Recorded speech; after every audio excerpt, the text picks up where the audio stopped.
Hey everybody, thank you so much for tuning into another Success Uncensored interview. And right now I'm giving you the biggest, the baddest, the best men and women who are doing them. They're doing it well and they are doing it consistently.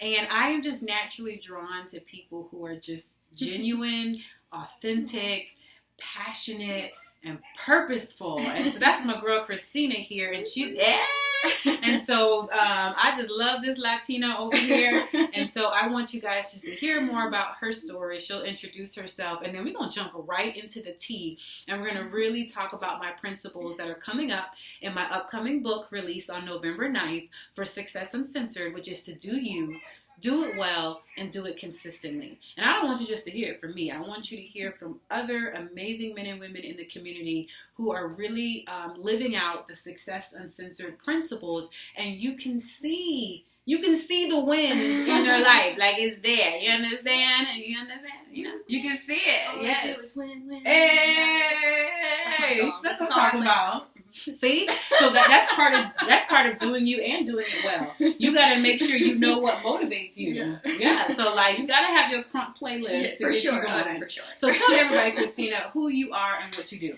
So my name is Christina Alvarez. I am an attorney here in Orlando, and I own a law firm called Alvarez Law. I practice family law, probate, and estate planning. I've been practicing for 5 years. And my law firm's been open the same amount of time that I've been practicing for 5 years. So, yes, I've been a boss out the gate. Yes, boss out the gate. Boss out the gate. I love it. Which has, been hard, obviously, and I've learned a lot of things not to do, being a boss out of the gate. But, I've loved every moment of it, and I just love being an attorney, and I love what I do. Yeah. So that goes into the first part of the Success Uncensored formula, which is doing you. And so doing you guys know, is being your authentic self, understanding your values, your talents, your strengths, what makes you, your gifts, your purpose, like that's you, your personality, like you showing up every day, being you. Has there ever been a time in your life where it was hard figuring out who Christina is? Wow. Because I know we all can relate to that, continually figuring out who we are. Yeah, for sure. So it's funny because when I came out of law school, I felt very intimidated by all the other amazing attorneys that I had met. I felt really intimidated by some of my classmates. When you get into that environment, everybody's so smart. And, my whole life I was told, oh, you're so brilliant, you're so smart. And then I got into that environment. It's like everybody is. Right. It was like, no, everybody's talented. Like, everybody's smart, everybody's gifted, everybody's articulate. It's like, so what? Yeah. So, you lose yourself a little bit in that. And I had to really pull that back toward the end of law school, because I was like, well, I made it this far, like I can do this kind of thing. And then I remember passing the bar, and I would go watch other attorneys do trials. I would watch them and I would think, I need to do exactly what that attorney is doing. And it's funny, and now I think back on it and I'm like, no, like you have to do what you feel is comfortable. Your client hires you for your style. Your client hires you for your personality and what you bring to the table, not what the other attorney across the street is going to bring to the table, how they're going to do their cross-examination or how they're going to set up the case strategy. So that was a difficult time for me, I want to say, about the first year coming out, because, I was learning how to be an attorney. I went through the same thing, too, as a life coach. Really? Yeah. Because I always loved the whole idea of being a life coach, but I had no idea a whole bunch of other people loved it, too, apparently. And so as soon as I jumped into it, I didn't realize so many people were in the same profession, and I got really insecure. And I started doubting my abilities and my own personality, and I kept thinking, well, maybe I need to be a little more like her. Do I need to act like her? Do I maybe all my coaching styles and techniques need to be more like this person? And I had to get to a place where I could drown out that noise and really figure out, okay, what are my talents and what sets me apart from everyone else? And like own it and feel confident in it. There's a quote. I love inspirational quotes. So come on, give it to us. Every morning, I know my friends are going to die laughing at this, but it's true. Every morning I handpick a quote and I put it on my Instagram. And there's a quote that says, your special power is that nobody is you. That's it. And so, other people could have, a family law business, or they could have, X, Y, and Z law firm, but nobody is you. They're not you. Right. So I had to, really learn that and put that into my life. And I think I've gotten to that point now. And I feel confident in that, But that's what I love about Christina. you're owning who you are, Mm-hmm. and you're not trying to be like anybody else, No. and you're not trying to build a law firm exactly like someone else. Right.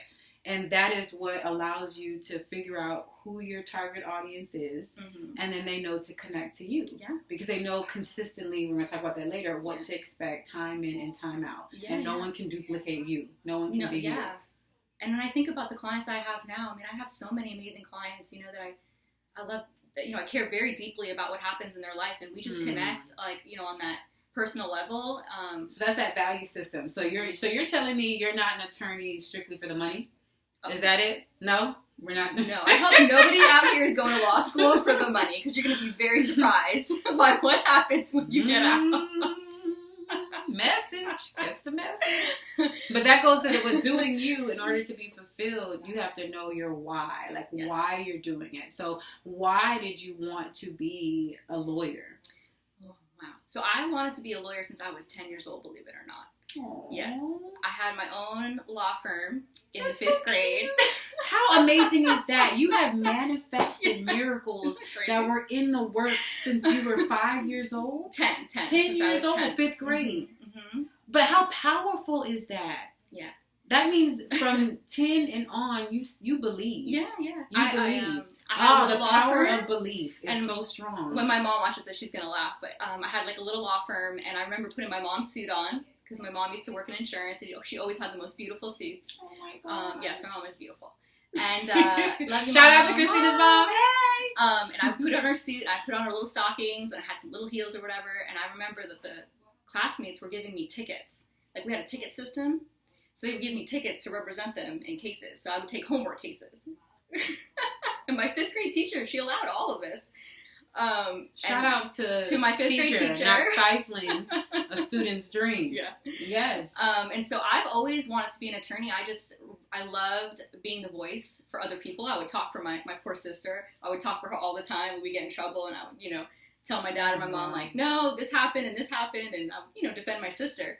And so I just love, you know, speaking on behalf of other people, and I love pursuing justice for other people. But I love what you said. I think if any of you are out there and maybe struggling to figure out what your purpose looks like or what you want to do, oftentimes it's in the things that you're so passionate about, the things that you've loved to do since you were a little kid. Even for me, I love to motivate and encourage people and talk, because I'm the only child. So I'm used to talking to myself. I had my imaginary friends. I was motivating imaginary people.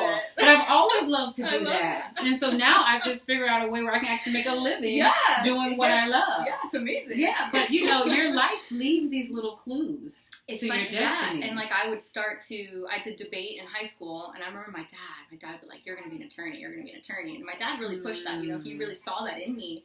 And, you know, I would go to the competitions and all of that. And I just, for me, I don't know, it just felt like that's what that's what I was made to do. That's what I've always wanted to do, and that's what I should be doing. And so let's get to this part, because a lot of people, a big part is doing you, figuring out your purpose and your values and your goals. And then now it's time to execute. And we want to make sure we execute in excellence. That's doing it well. And we know when you're in a high pressure position, it can get difficult at times to do things in excellence. So but I feel like you're a woman who does that. So what helps you manage your law firm in excellence and making sure you're doing things well? So recently, actually, I've hired some staff with your advice. Yes. And, you know, I also have some other business coaching I do specifically for law firms. And I've hired some staff because I'm realizing that to build the firm I want to build, there's no way that I can do everything by myself. So, you know, I have the best people, I feel, right now. You know, I've had some amazing people in the past as well, though. But I think right now I'm really focused on building my team so I can serve my clients when I'm not there, or if I want to take a vacation, or if I want to, you know, I'm here with you right now, and my team is at my office, making sure my clients are getting their cases done. She's such a boss. My team, you know, they back at the office. That's right. Oh my goodness. Yes. And just, you know, making sure that my clients are priority in my business.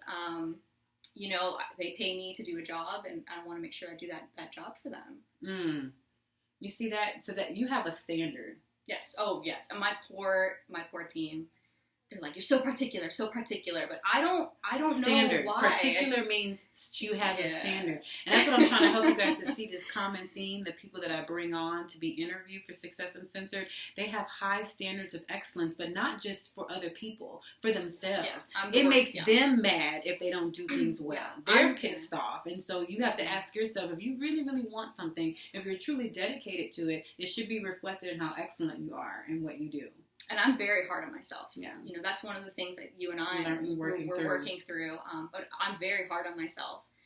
But, you know, I that's the thing. I have high standards. I can't help it. So to do something well, you have to set high standards. Yeah. But not unrealistic. But not unrealistic, right. Because then that's when you go crazy. And it's like self-defeating. Yeah. But that goes into the next part. So that goes into the next part. The next part of Success Uncensored is doing it consistently. Yes. And so if you have unrealistic expectations, it's going to stop you from doing things consistently. But in order to be a boss, whatever you're starting, you got to follow through and finish. But especially for my entrepreneurs, because since you're an entrepreneur, not just a lawyer, but also an entrepreneur, I have seen that is the most difficult part in an entrepreneur's journey, is that consistency. They figured out their market. They know their niche. They know the service that they have or the product that they want to offer. But obstacles come their way. Different challenges come their way. And before you know it now, they're not consistent and pushing out the same amount of content or still offering the same consistent service. They start to fall off. So what would you say to someone who's struggling to remain consistent in their business? Consistent in terms of like the discipline part, getting up every day and making things happen. I think that you just have to really, even if something's challenging, like maybe something, a contract you wanted didn't, it fell through, it didn't work out. Well, for me, I feel like that contract wasn't for you then. That's good. I used to think the opposite way. What's wrong with me that I didn't get this contract? Or what's wrong with me that this client didn't hire me? No, that client's not for you. That contract's not for you. What you always say this too in your Facebook post. What's meant for you is yours. Yeah. You don't have to wish for it. No one's going to take it from you. Yeah. So that's how I feel on that topic, and that's how but as far as motivating yourself, I mean, for me, I know what motivates me. So I'll put that as like the reward for myself at maybe the end of the day sometimes. So for instance, I like wine. I mean, let's be real. You ain't got not on this show. Wine. Because they know I like it too. And I like Real Housewives of everything. I watch them all, except for Dallas. I don't like Dallas too much. Hey. But I watch the rest of them. So for me, the reward is a glass of wine and an hour of Real Housewives. That's me sometimes because I like naps. And I'm like, hey, Keita, so if you want a nap, you got to earn it. Yeah, you got to get X amount of things done today, and this has to be done. You need to send this off, and then you can have a nap. Yeah. And I'm like, I want a nap so bad. So I get in there, and I get all my work done. I do the same thing. Yeah. That's how I motivate myself with, like, little things. Or I'll say, if you settle this case, for instance, I settled a couple of cases. I said, once I settle these cases, I'm going to buy this particular pair of shoes. There you go. So you have to figure out what motivates you. What works for you. You could be hearing this and be like, really? That's what motivates you? Some shoes? Wine? Yes, a nap? Yes. So don't judge. Just figure out what works for you. How do you remain motivated? All I know is at the end of the day, it's all about the end goal. Yeah. And did I meet my outcome? And I did. And if that means I need to have these little carrots, like take a nap or buy some shoes, hey, whatever gets you to finish. Yeah. That's the goal, is to finish. I remember finishing my book, Success Uncensored. There were times where I couldn't write in the house. Even though I have my own designated area, I needed a different space. And my husband would say, why do you have to leave the house? Why can't you just stay in the house and get it done? Was he there too? Yeah. And I was like, one, because you're there. That's a whole other video. Yeah, right. And I'm like, two, I said that the goal is to get it done. Right. It's not about how. If getting it done means I need to do it away from the home, then so be it. We're majoring in the minors here. I'm like, why are we, so what? I'm going to get it done. Isn't that the goal? And he was like, yeah, you're right. The goal is to get it done. So to do it consistently, you got to figure out what do you need to have in place for you to get it done. The same way I tell even when I teach at the university with my students, it's like, If you need a tutor, you need a tutor. By any means necessary. By right? any means necessary. Whatever you need to do to keep it up and be consistent and finish, get it done. Don't look like, oh, well, that person didn't need it. Isn't the goal just you need to finish? Like you do. Yeah. So what does it take for you to finish? Yeah. And so that's good. So you need some shoes, a little wine. Shoes, some wine, some TV. Friday nights, I go out with my husband usually, and that's really nice because it's like a nice ending to the week, and I really look forward to those Friday nights with him. Even if we just stay on the couch and watch TV and drink wine. Because that relationship that motivates me a lot. To be able to connect with him matters to you. So it's like, man, I really want to connect with the man I love. Yeah. Let me get my ish done. Yeah. So I can do that. Yeah, for sure. You know, so to sum everything up with Success Uncensored, you really are a boss who's doing it well, and doing it consistently. And that means living a life of fulfillment. It's not so much a particular amount of zeros at the end of your that account. would be nice too. So we like those. Look, we like that too. Because remember, we like the shoes. That stuff adds up. Yeah, we gotta buy shoes. But if you can think about facts. If you can think about fulfillment, what fulfills you the most in your life? What is that? Oh, my family. Mm-hmm. Oh, that's top 1 and 2 for me. Is my family. My husband, like I said, number 1 for me.